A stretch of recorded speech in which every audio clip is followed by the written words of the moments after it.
It has been a hectic few days for law enforcement agencies in India.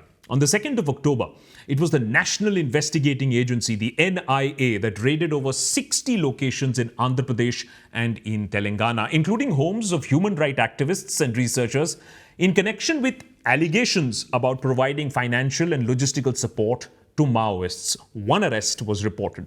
Next day, on the 3rd of October, at the crack of dawn, Delhi police, under the orders of the Home Ministry, raided 46 journalists and activists associated with a news outlet, Newsclick. 2 arrests were made in connection with allegations that Newsclick may have received Chinese funding and is doing Chinese propaganda on Indian soil. Despite Newsclick refuting these allegations, the government has been adamant that crores of rupees have flown in from China into India for anti-India activities.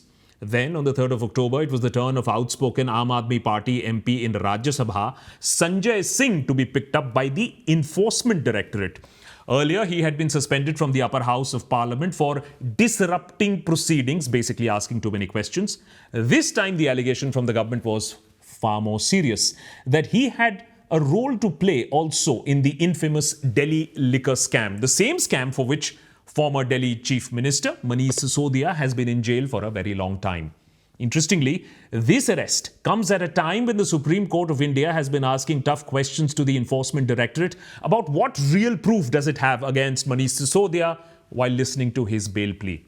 And finally, on the 5th of October, after the NIA, after the Delhi police, after the Enforcement Directorate, it was the turn of the Income Tax Department to swoop down on 40 locations linked to DMK MP Jagat Rakshatan and his relatives. This came amidst a war of words that had been brewing between the BJP and the DMK in Tamil Nadu. Interestingly, all these raids and arrests by the central agencies were conducted in non-BJP states, while anyone associated with the ruling party or its allies were found to be marked safe on Facebook. This wave of raids and arrests have only 2 possible explanations. Either after sleeping for 9.5 years, the government of India has woken up to corruption and is acting at a breakneck speed to close all leaky taps. Of course, there is no corruption or corrupt leader in the ruling dispensation, needless to say. Or perhaps there is increasing nervousness in the ruling establishment that the carefully spun narrative over the last 9.5 years is getting undone. Voices of criticism are growing louder. Allies have started deserting the party, including the very recent and public spat with the AIDMK. Have astute allies started to see the writing on the wall? Are the internal projections of the BJP a lot more worrying than what they care to admit? Is there a game afoot to stay in power using money and a whole lot more muscle in the months to come? Does this really mean that we might see another repeat of the Indira Gandhi's India, where any and every means was used to stay in power? Remember, not just media, even the Supreme Court of India was made subservient to the wishes of then Prime Minister Indira Gandhi and her PMO. The darkest hour of India's apex court. It's public record. Ironically, BJP's predecessor, the Jan Sangh, faced the brutal iron fist of Indira Gandhi, yet today the party is doing many things that are reminiscent of pre-emergency India of the 1970s. Let's take a look. And let's keep this action against political opposition aside for today. This, of course, has been a continuous, relentless process of pulping the opposition so much that it does not even have the ability to stand up as a viable alternative to the supreme leader. Leading, of course, to the famous catchphrase, if not, then who? However, this week's hounding of the press has been seen as a new low for India. Already struggling at the bottom of the press freedom rankings, 161 out of 180, giving Pakistan stiff competition these days. The government scored a self-goal this week when on 3rd of October, in an unprecedented move, at least 400 police officials raided around 30 locations across Delhi, Noida, Gurugram, Mumbai, Ghaziabad at 6 in the morning, questioning 46 people, including journalists, freelancers, writers, and even satirists, all having, by the way, one thing in common. They were presently connected or in the past at one point of time had been associated with Newsclick.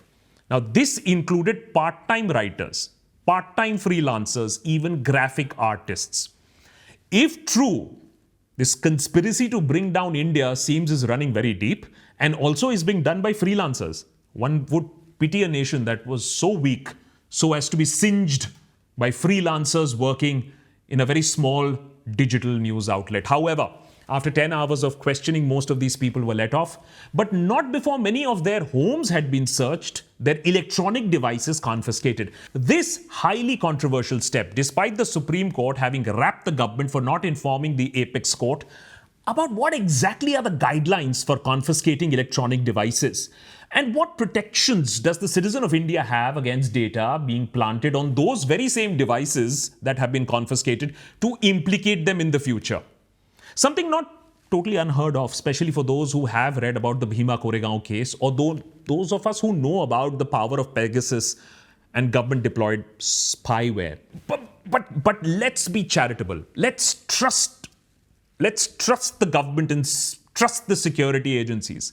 Let's give them the benefit of doubt that they are on the right track. And indeed, Newsclick's editor-in-chief, Prabir Purkayasth, was in touch with businessman Neville Roy Singham and some of the Chinese employees of Neville Roy Singham-owned Shanghai-based company by the name of Starstream.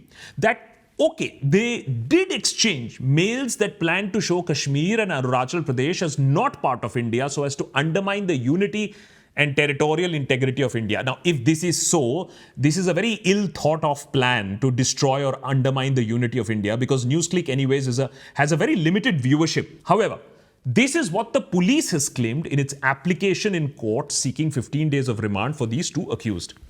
But if this is the case, then either the police is spectacularly incompetent or the intention here was something else altogether. Let's see why.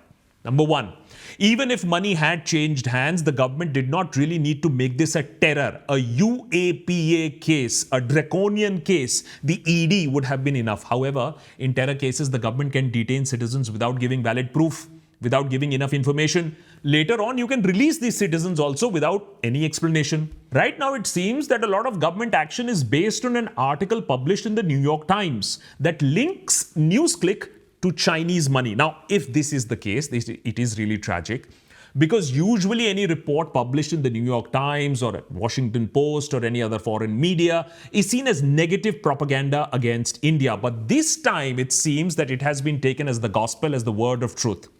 Now, if this really was a serious terror case, point number two, then the police has been investigating Newsclick for months now.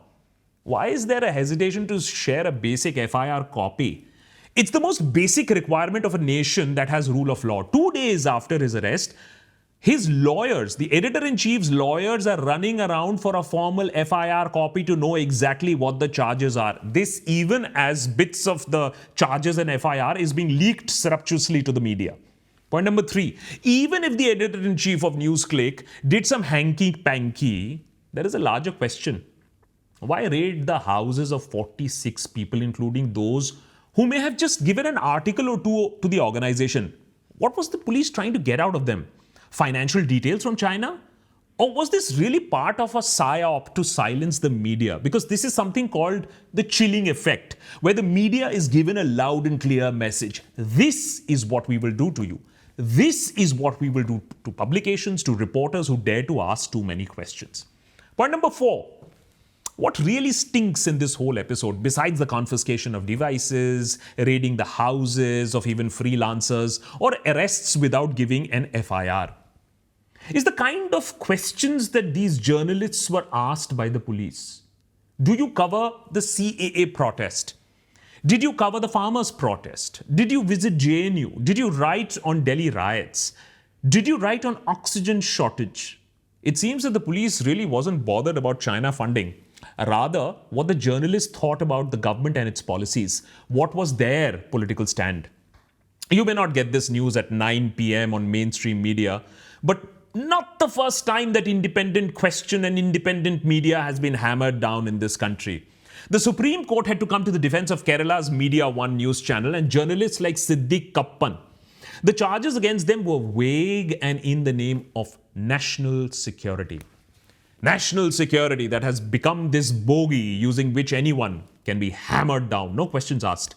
Sadly, the same national security does not seem to make us question the government, when China eats into our lands, attacks our posts, kills our soldiers. The same national security does not have any hassles when we break records and import $100 billion plus worth of goods from China. We just ban some apps. The same national security is not humiliated when we are forced to pay for Russian oil with Chinese currency. Press freedom is a sure, short barometer of where the country's democracy is heading. Those who have seen print and television bend and crawl over the last few years in India will not be surprised that now small independent digital media houses are under scrutiny, under attack. After that will be the turn of small independent YouTubers. And at every error, every small or big error would be weaponized against these institutions. Those in the government's good books, of course, will be able to get away with abuse, they'll be able to get away with scams, and even communal poison. The press, remember, had been famously subverted during India's first emergency. Many crawled when asked to bend. Now many others are salivating and licking the boots of the establishment. They are being rewarded with riches. They are being rewarded with access. But even as Indra expelled foreign journalists and arrested hundreds of Indian journalists over 21 months of India's first emergency, such police action that we saw this week, raids on close to 50 people simultaneously in one organization in the national capital, may not even have happened in Indira Gandhi's time. So the message from the government seems to be rather clear. Regardless of funding from China or not, the fact is that there is political funding from China. Political parties have got money from China. PM Care has got money from China.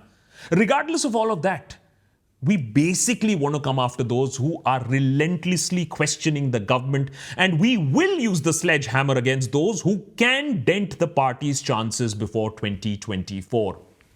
So as censorship increases and the space for questions shrink, we thought that this would be the worst time and the best time to start something new.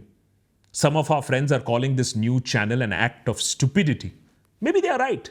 Because in today's world of nationalistic jingoism and playing the civilizational victims, talking about truth, talking about facts is stupidity. But then it only takes a few to do the right thing and to keep moving on. So if you would like to have more of the real news and not the 9 p.m. spiel, then do join in, subscribe, share this message far and wide. On our part, we promise to do the best, to inform, to educate, to let you know a little bit more, till we physically can. Good night and good luck.